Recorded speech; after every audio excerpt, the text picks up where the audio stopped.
Hallelujah, praise God. खुदा बाप, खुदा बेटे, खुदा रुल कुदुस के नाम में आप सबकी सलामती हो। मेरे अजीज़ों, खुदावंद यीशु मसीह में खुश आमदीद। मैं आपकी बहन, आपकी बेटी कोकब नौरीन एक दफ़ा फिर से खुदा का ज़िंदगी बख्श कलाम लेकर आपके सामने हाजिर हुई हूँ। और मेरा ईमान है कि जब हम ये कलाम सुनेंगे तो बहुत तकवीत पाएंगे। Praise God, hallelujah. तो मेरे अजीज़ों, आज हम देखते हैं अपने इर्द गिर्द के माहौल में तो हमारे बहुत सारे मसीही बहन भाई यकीनन आलमगीर कलीसिया में बहुत बेचैनी, इज़्तिराब पाया जाता है। बहुत सारी आजमाइशें हैं और ये दिन ब दिन जो है आजमाइशें बढ़ती जा रही हैं और इंसान जो है अफरा तफरी का शिकार है। ऐसे में कलाम मुक़द्दस वो कलाम है खुदा का जिससे हम रहनुमाई जो है वो पा सकते हैं।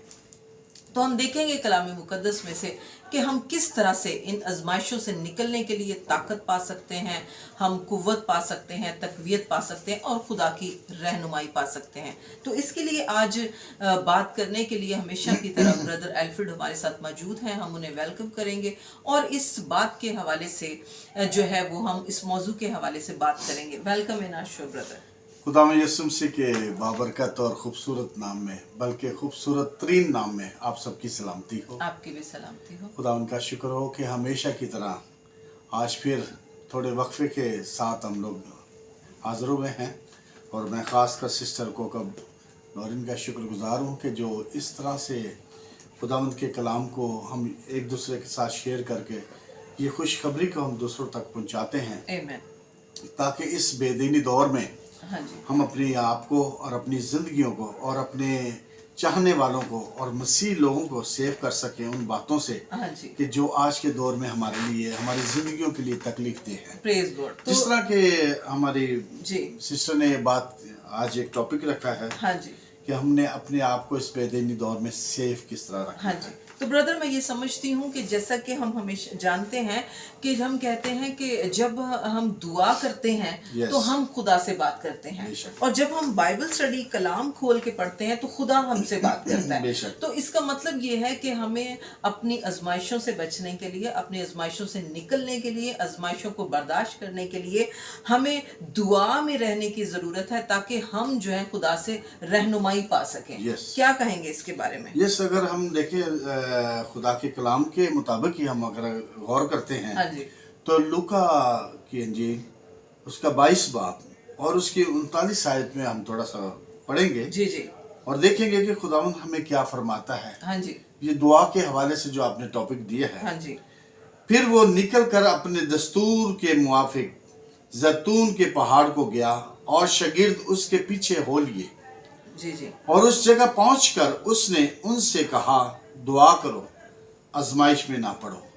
Praise ऐसी God, खूबसूरत hallelujah। बात है कि खुदा भी हमें हाँ जी, ये तंबीद करता है और हमें ये कहता है कि हम उसके आगे झुकें और उसके साथ अपने कनेक्शन को मजबूत रखें। हाँ जी, और कनेक्शन का जो मजबूत होना है वो दुआ के जरिए हम हाँ कर जी। सकते हैं। और दुआ ही जो एक ऐसा हथियार है Yes। जिससे हम अबलीस के जलते हुए तीरों को बुझा सकते हैं। मुकद्दस पालूस रसूल भी कहता है कि जो है वो सब हथियार जो है वो खुदा के बांध लो ताकि अबलीस के जलते हुए तीरों को बुझा सको। Yes। तो उसमें दुआ का भी वो जिक्र करता है कि बिला नागा दुआ करो। और दुआ जो है वो हमें ना सिर्फ आजमाइश में पढ़ने से बचाती है बल्कि जब हम आजमाइश में पड़ जाते हैं तो निकलने की भी राह हमें खुदा दुआ के वसीले से ही बताता Yes, है। yes। तो यहाँ पर हम देखते हैं कि खुदावंद यीशु मसीह जान करने की हालत में जाने से पहले वो खुद भी दुआ कर रहे हैं Yes। ताकि वो इस आजमाइश के लिए, इस खुदा के मंसूबे को पाया तकमील पहुंचाने के लिए तैयार हो सकें Yes। और रहनुमाई पा सकें। और हम यहाँ भी यही देखते हैं कि जब खुदावंद यीशु मसीह ने दुआ की है तो कलाम में लिखा है कि एक फरिश्ता दिखाई देता था जो उसकी तकवीत देता था Yes। उसको। क्या कहेंगे अब इसके बारे में? देखिए, बात तो फिर वही है कि जब हाँ जी। हम अपने हथियारों को हाँ जी, पूरे मुकम्मल तौर पर अपने साथ रखते हैं। हाँ जी, अगर कोई फौजी है हाँ जी, या कोई जंगजू है, हाँ जी, अगर वो विदाउट हथियार के है तो वो नाकाम है, हाँ जी, क्योंकि हथियार उसकी जो है वो उसकी सेफ्टी है। हाँ जी, तो दुआ, खुदा ने हमें एक सिलसिला बताया है कि हाँ जी। तुमने दुआ के वसीला से मेरे साथ राब्ते में रहना है, हाँ जी, मेरे साथ कनेक्शन में रहना हाँ है जी, और मैं तुम्हारे साथ हूँ। हाँ जी, जब हम राब्ते में खुदा के साथ रहते हैं, दुआ के जरिए वसीला से हम खुदा हाँ जी। के साथ बातें करते हाँ हैं, जी, तो शैतान को मौका नहीं मिलता, हाँ क्योंकि जी। शैतान इस बात को जानता है हाँ कि जी, ये बंदा खुदा का बंदा है, अगर मैं इसके करीब जाऊंगा तो मेरे लिए कुछ फायदा नहीं होगा। हाँ जी, तो इस तरह खुदा भी हमें ये तंबी करता है कि हम वो हथियार हाँ जी। से लेस होकर रहें, क्योंकि जब हम हथियारों से लेस होकर और खुदा की मोहब्बत हाँ से जी। हम लेस होकर खुदा शैतान के सामने जाते हैं तो शैतान हमसे भाग जाएगा। और यहाँ पर इसमें हम यही पढ़ते हैं इस इबारत में कि 3 दफा खुदावंद यीशु मसीह ने आकर अपने शागिर्दों से भी कहा कि दुआ करो, आजमाइश में ना पड़ो। Yes. दुआ करो, आजमाइश में ना पड़ो। और खुदावंद यीशु मसीह जब अपने लिए दुआ करते हैं कि ऐ बाप अगर हो सके तो प्याला मुझसे टल जाए, फिर भी मेरी नहीं बल्कि तेरी मर्जी पूरी हो, तो लिखा आसमान से एक फरिश्ता उसको दिखाई देता जो उसे तकवीयत देता था। जी जी। तो अब ये देखें कि हम इसी तरह जब हम दुआ में रहते हैं, आजमाइश में खुदा के साथ रहते हैं, तो फिर खुदा मुख्तलिफ तरीकों से हमें तकवीयत देता है अपने कलाम के वसीले से। तो हमें दुआ में किस कदर रहना चाहिए, हम किस तरह से खुदा से रहनुमाई पा सकते हैं। दुआ ही एक ऐसा हथियार है जिसके वसीले से हम खुदा के साथ कनेक्ट रह सकते हैं और खुदा अपने कलाम के वसीले से हमें रहनुमाई देता है। हम यहाँ पर देखते हैं कि लिखा है कि फिर वो सख्त परेशानी में मुब्तला होकर और भी दिल सोजी से दुआ करने लगा और उसका पसीना गोया खून की बड़ी बड़ी बूंदें होकर जमीन पर टपकता था। अब ये देखें कि हम जब बहुत ज्यादा आजमाइश आ जाती है, हम कहते हैं हमें कोई रास्ता नहीं नजर आ रहा, तो हम कमरे में आ जाते हैं, लाइटें ऑफ करके उदास होकर बैठ जाते हैं, हम क्या करें, कहाँ जाए। लेकिन यीशु मसीह के बारे में लिखा है कि वो सख्त और परेशानी में मुब्तला होकर और ज्यादा दिल सोजी से और ज्यादा कदम जमा के दुआ करने लग गया, और ज्यादा दिल लगा के दुआ करने लग गया। और हम जब आजमाइश आती तो हम तो जो है ना वो उदास होकर बैठ जाते हैं। तो क्या कहेंगे? देखिए, खुदावंद का जो कलाम है वो हमें गाहे बगाए आगाही करता है और हमें वो समझाता है कि हमने किस तरह जिस दुनिया में रहना है, किस तरह हमने कौन सी राहों का चुनाव करना है। देखिए, जब हम अगर मरकज की इंजील और उसका 14 बाब और उसकी 41 आयत अगर हम पढ़ेंगे तो लिखा है, फिर तीसरी बार आकर उनसे कहा, अब सोते रहो और आराम करो, बस वो वक्त आ पहुंचा है। देखो, इब्ने आदम गुनाहगारों के हाथ में हवाला किया जाता है। यानी कि खुदा हमें बार बार बार बार बार बार हमें तंबीह करता है कि तुम जो हो, तुम मेरे साथ मुंसलिक रहो, मेरे साथ राब्ते में रहो। और जब हम उन बातों को इग्नोर करते हैं, उन बातों को गौर से नहीं सुनते या उन पर अमल नहीं करते, तो फिर खुदा हमें हमारे हाल पे छोड़ देता है कि बस ताकि हम तजर्बा करें कि दुनिया क्या करती है हमारे साथ, हमारे साथ क्या करती है। और हम देखते हैं कि सिर्फ आजमाइश में पढ़ने से बल्कि आजमाइश में निकलने के बाद भी बरकत को पाने के लिए, अपनी शफा को पाने के लिए, मौजज़ात पाने के लिए, नेमत पाने के लिए, रहमतें और जो है खिदमत पाने के लिए भी हमें दुआ की जरूरत है। जब हम रसूलों के अमाल पढ़ते हैं तो खुदावंद यीशु मसीह ने जब उनसे कहा कि जब तक तुम्हें कुव्वत का लिबास ना मिले तुम यरूशलेम से बाहर ना जाना, और बाप के जो वादा किया बाप ने उसे पूरा होने का मुंतजिर रहना।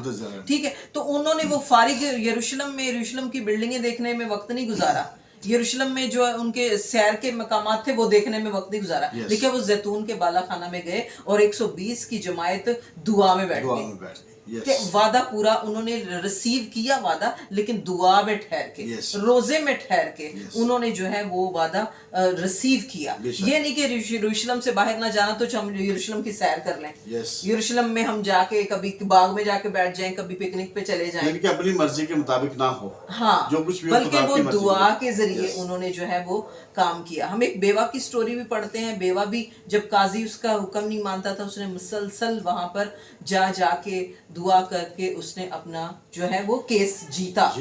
तो ये हम कहते हैं कि अगर हम बरकत भी पाना चाहते हैं, वादा भी खुदा का अपनी जिंदगी में पूरा होता देखना चाहते हैं, तो हमें दुआ की जो है वो मुसलसल जरूरत है। खुदावंद यीशु मसीह ने जब लाजर की कब्र पर गए तो उन्होंने दुआ की और फिर लाजर को जो है वो जलाया।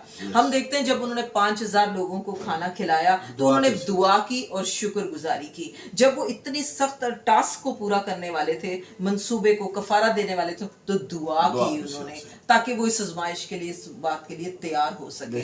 तो हमें ये सब चीजों के लिए भी हमें देखना चाहिए। तो इसके बारे में क्या कहेंगे? देखिए, हर वक्त, हर दौर के अंदर, हर बात के लिए दुआ करनी चाहिए। हर दौर में, हर वक्त में डिफरेंट तरीकों के जमाने आए, दुनिया में बदलाव आता रहा, और उसी तरीके से खुदा हमें तंबीह करता रहा। लेकिन कनेक्शन जो है वो एक मेन बात जो है वो दुआ ही है कि जब हम खुशी में हों تو پھر بھی ہم دعا کریں. ہاں جی. جب ہم خوشحالی بحالی میں گامزن ہاں جی. ہوں تو دعا کریں. ہاں جی. اور جب ہم غمی میں پھنس ہاں جائیں جی. تو ہم ڈسہارڈ نہ ہو ہاں جی. بلکہ ڈسکنیکٹ نہ ہو ہاں جی. بلکہ دعا اور کے زیادہ وسیلے سے گہرے اپنے- دل سے جی. دعا کریں. یسوع مسیح نے اور زیادہ گہرے دل Yes. سے وہاں پر دعا کرنی شروع Yes. کر دی. Yes, ہم بے شک. ہم کبھی یہ سوچتے ہیں کہ ہم دعا نہیں کرتے، ہم ہدیہ نذرانے دے دیتے ہیں، ہم بائبل اسٹڈی پکڑ لیتے ہیں، ہمارے میں علم بہت ہے، جی. گیان بہت ہے ہم میں، لیکن ہم یہ دیکھیں کہ یہودا اسکریوتی یسوع مسیح کے ساتھ رہتے ہوئے بھی یسوع مسیح سے کچھ نہیں سیکھ پایا، اس نے الٹا ہی کام کر کے Yes. دکھایا. Yes.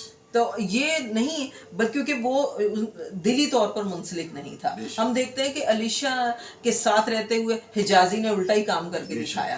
دعا نماز کرنے کی بجائے اس نے لالچ کر کے دکھایا، ٹھیک ہے، اور اس کی حضوری سے چلا گیا. تو بہت ساری ایسی باتیں ہیں جیسے کہ دعا کرنے کی بجائے اسرائیلی بیابان میں پانی نہیں ملا، دعا کرنے کی بجائے کہ پانی ملے بڑبڑانا شروع کر دیا. موسیٰ کے ساتھ رہتے ہوئے بھی، اتنے دعا گو بندے کے ساتھ رہتے ہوئے بھی انہوں نے کچھ سیکھا نہیں ہے. تو ہم بھی اگر ہم سوچیں ہم میں گیان بہت ہے، ہمیں زندگی میں معجزات بہت ہوئے ہیں، پھر ہم جو ہے ان بائبل سٹڈی کر رہے ہیں، ہدیہ نذرانے دے رہے ہیں، لیکن دعا نہیں کر رہے، تو ہم کیسے جو ہے وہ کام کریں گے؟ ہمیں رہنمائی کیسے ملے گی؟ تو یہ دیکھیں بائبل کا جو دور تھا، ہاں جی، وہ بھی ایک وقت میں آگے آ کے ہاں جی، وہ چینج ہوا. ہاں جی، پھر ایک دور آیا، آدم کا دور آیا، ہاں جی، تو وہ بھی ایک چینج ہوا. ہاں جی. اب دیکھیں جو یہ دور چل رہا ہے، ہاں یہ جی. زمانہ ہے. ہاں جی. خدا کے کلام میں ہم اگر غور کرتے ہیں تو پہلا پطرس ہاں جی. 4 باب اس کی 7 آیات میں ہم تھوڑا سا غور کرتے ہیں تو آج کا دور کیا ہے. ہاں جی. لکھا ہے کہ سب چیزوں کا خاتمہ جلد ہونے والا ہے. ہاں جی. پس ہوشیار رہو اور دعا کرنے کے لیے تیار. ہاں جی. یعنی کہ یہاں بھی خدا ہمیں یہ تنبیہ کرتا ہے کہ اس دور میں، جس دور میں آج ہم سروائیو کر رہے ہیں، اپنے آپ کو چل رہے ہیں، اس دور میں بھی ہمیں دعا کی ہی ضرورت ہے. بالکل. یعنی کہ جب لوط کا دور تھا، آدم کا دور تھا، تو اس وقت بھی دعا کی ضرورت تھی. تو آج بھی وہ خداوند اپنے کلام کے وسیلہ سے چاہتا ہے، کہہ رہے ہیں، ہمیں سمجھا رہے ہیں کہ سب چیزوں کا خاتمہ جلد ہونے والا ہے. پس ہوشیار ہو اور دعا کرنے کے لیے تیار رہو. یعنی کہ ابھی بھی وہی تیاری ہم سے خدا چاہتا ہے کہ ہم کریں. اور پالوس رسول یعنی کہ یسوع مسیح کے شاگردوں نے بھی دعا کو پریچ کیا کہ دعا کرو، دعا سے معجزات ہوتے ہیں. دعا کر کے نکلتے تھے وہ تو ان کے سایہ سے بیماروں کو شفا ملتی تھی. دعا کر کے نکلتے تھے تو جو ہے معجزات ہوتے، مردے زندہ ہوتے تھے. دعا کر کے نکلتے تھے، بیماروں کو شفا، کوڑیوں کو پاک صاف، بدروہیں نکلتی تھیں. تو دعا جو ہے، دعا جب جو بندہ کرتا ہے وہ اتنا مسا ہو جاتا ہے، اتنا پاکرو اس پر ہوتا ہے کہ ان کی تو ہڈیوں سے، علیشا نبی کو تو قبر میں ڈال دی، اس کی ہڈیوں سے ٹکرا کر مردہ جو ہے وہ زندہ ہو گیا تھا. تو دعا جو ہے وہ ضرور ہمیں ہر وقت دعا بلا ناغہ کرنی چاہیے. اسی سے ہم خدا کے ساتھ جو ہے وہ اٹیچ رہتے ہیں، اور اسی سے جو ہے وہ ہمیں خدا سے رہنمائی ملتی ہے، اسی سے ہمیں برکتیں ملتی ہیں، نعمتیں ملتی ہیں، اور جو ہے وہ رحمتیں ہم پر ہوتی ہیں. اور اسی سے ہم آزمائش میں پڑنے سے بچتے ہیں، اور اسی سے ہم آزمائش سے نکلتے ہیں. اسی سے ہمیں آزمائش سے نکلنے کی خدا راہ پیدا کرتا ہے، رہنمائی دیتا ہے. تو میرے عزیزو، یہاں پر ہم یہی دیکھتے ہیں کہ دعا جو ہے وہ ہماری زندگی میں معمول ہونا چاہیے. ہمیں جو ہے ہر بات کے لیے، ہر کام کی تیاری کے لیے دعا کرنی چاہیے. مگر ہم اکثر یہ دیکھتے ہیں اپنے مسیح بہن بھائیوں میں کہ جب کوئی تقریب بھی ہوتی ہے تو ہم کہتے ہیں دعا چھوٹی سی کریں، اس کے بعد ہم جو ہے وہ اپنی خوشیوں کو سیلیبریٹ کریں. تو اس طرح نہیں ہونا چاہیے، بلکہ دعا کو ایک پراپر وقت دینا چاہیے. دعا ہماری زندگی میں سب سے اولین درجہ ہونا چاہیے، تاکہ اسی کے وسیلے سے جو ہے ہم اپنی زندگی میں اچھی طرح سے زندگی گزار سکتے ہیں. پریز گاڈ، ہیلیلویا. تو بردر، بہت شکریہ کہ آپ تشریف لائے. میرا ایمان ہے کہ میرے عزیزو آپ نے اس کلام کے وسیلے سے بہت برکت پائی ہوگی. دعا کو اپنی زندگی کا معمول بنائیے اور اس کو اپنی روحانی غذا کے طور پر جو ہے وہ استعمال کیجئے. اس ہتھیار کو اپنے ساتھ رکھیے، تو یقیناً خدا ہمیں ہر آزمائش سے بچائے گا. اس کا وعدہ ہے کہ دعا کرو تاکہ آزمائش میں نہ پڑو. اور آج کے دور میں بھی جب ہم اخیر زمانے میں زندگی گزارے ہیں تو کلام کہتا ہے سب چیزوں کا خاتمہ جلد ہونے والا ہے. تو اس لیے ہر وقت ہوشیار ہو اور دعا کرنے کے لیے تیار. پریز گاڈ، ہیلیلویا. خداوند آپ کو برکت دے. دیکھتے رہیے میریکل ٹی وی.